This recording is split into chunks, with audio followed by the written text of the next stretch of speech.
The history of the ancient China was one of the oldest and the longest-lasting civilizations in the history of the world. The history of the ancient China can be traced back over 4,000 years, located on the eastern part of the continent of Asia. Today, China is the most populous country in the world. Dynasties throughout most of China history, it was ruled by powerful families called dynasties. The first dynasty was the Shang and the last was the Qing. Ancient China also boasts the longest-lasting empire in history. It began with the Qin dynasty and the first Emperor Qin, who united all China under the rule in 21 BC. Emperors will continue to rule over China more than 2,000 years. The Qin dynasty is one of the best-known period in Chinese history in the West because of the 1974 discovery of thousands of life-size terracotta warriors. They were part of the vast army guarding the tomb of Qing Huangdi.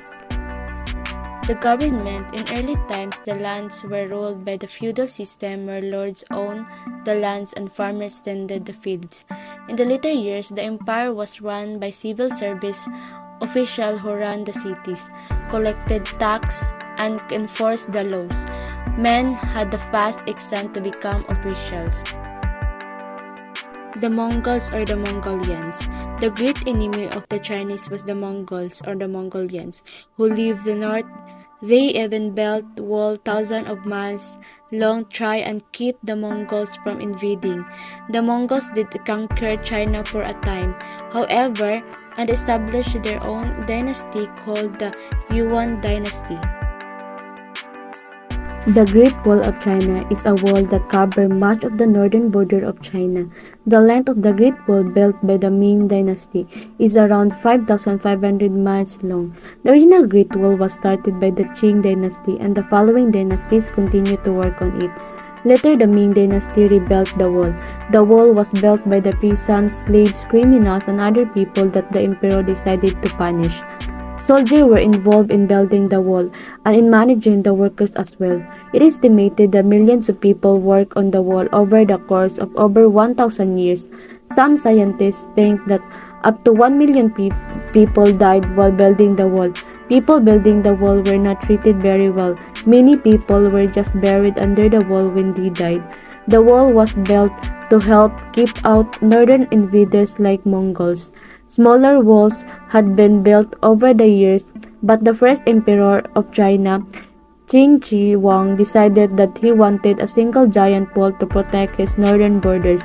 He ordered that a single strong wall be built with thousands of lookout towers where soldiers could guard and protect his empire. Of years of continuous history, China is one of the world's oldest civilizations. Throughout many centuries, Chinese artists depicted landscapes, animals, and beauties with careful details.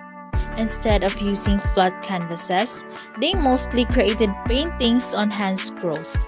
And now, let's talk about the famous Chinese artists and their role to society during ancient period. First is Gu Kaizi.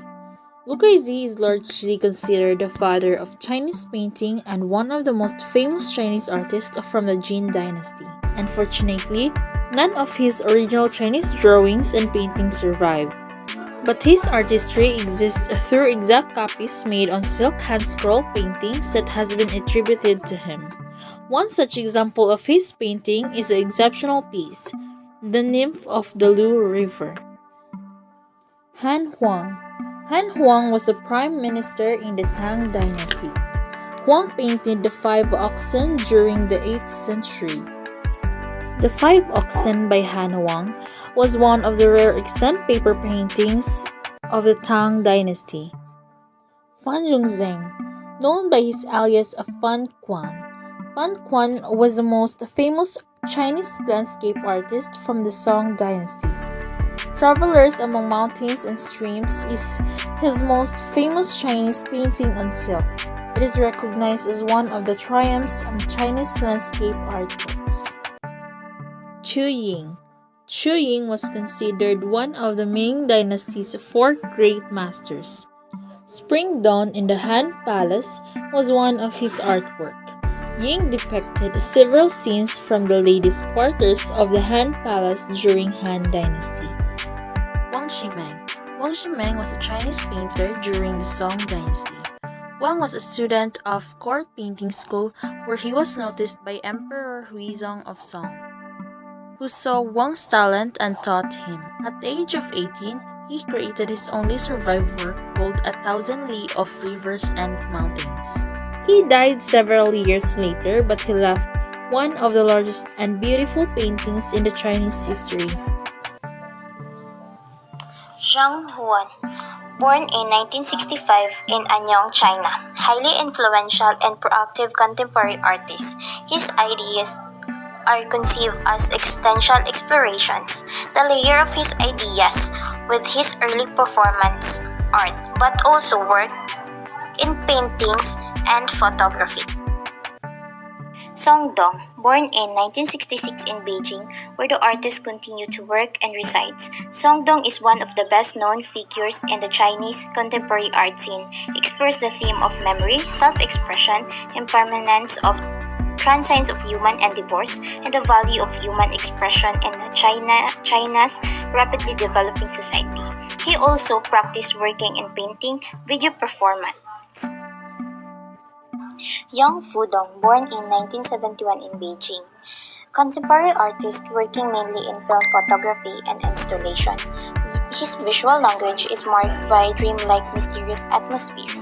He aims to transport the viewer to suspend and confuse time. The aesthetically perfect environment, the artist functions as the catalyst of this transportation.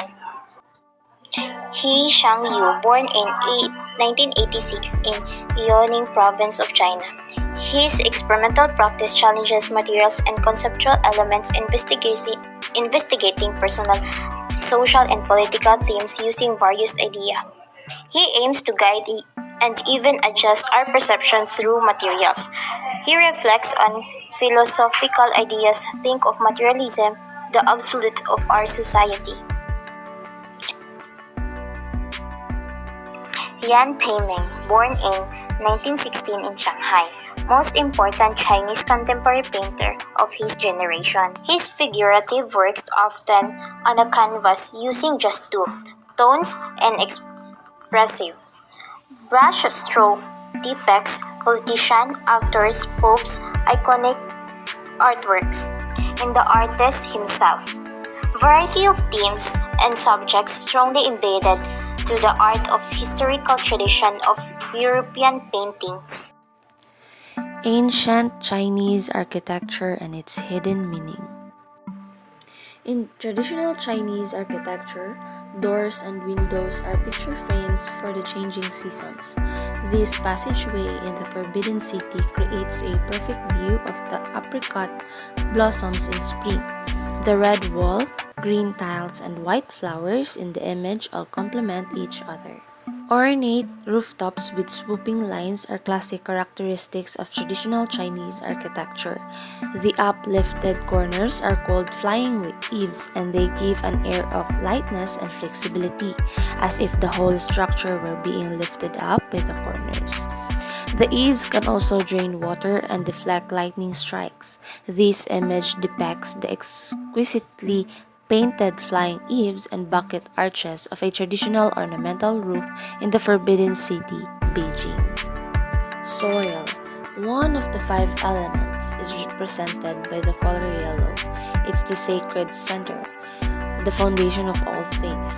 The richest yellow who represents supreme power and is a symbol of the royal family. The roof tiles of most palaces in the Forbidden City are decorated with golden yellow glazed tiles to represent the incomparable dignity of the imperial family.